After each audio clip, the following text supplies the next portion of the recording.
دنیا کے تاریخی راز بہت ہیں، لیکن ایک راز ایسا بھی ہے جو 3000 سال پرانا ہے۔ ایک لاش جو آج تک مٹی میں نہیں ملی، ایک لاش جو قرآن کا زندہ ثبوت ہے۔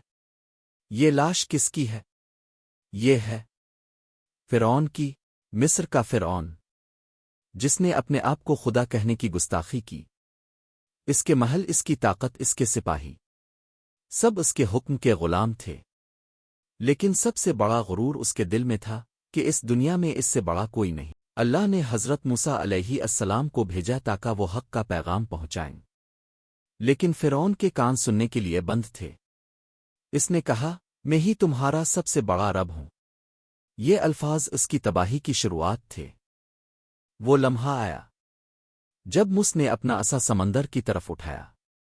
اچانک سمندر کا پانی چیر کر راستے بن گیا۔ بنی اسرائیل نکل گئے اور فرعون اپنی لشکر کے ساتھ پیچھے دوڑا، لیکن جیسے ہی وہ سمندر کے بیچ پہنچا، لہروں نے ایسی گرج کے ساتھ واپس بند ہو کر اسے نگل لیا، اور دنیا کا سب سے بڑا ظالم ڈوب کر مٹی میں مل گیا۔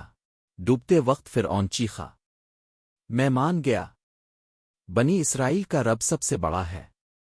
لیکن اللہ کا جواب آیا، اب تو مان رہا ہے، جبکہ پہلے تو انکار کرتا تھا۔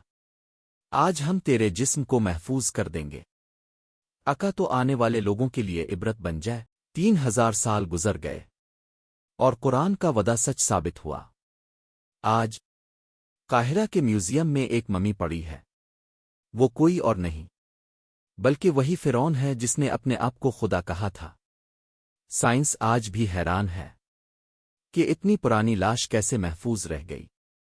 کسی نے کہا نمک نے اسے بچایا، کسی نے کہا ہوا کا اثر تھا، لیکن اصل سچ صرف ایک ہے، قرآن کا وعدہ ہمیشہ سچ ہوتا ہے۔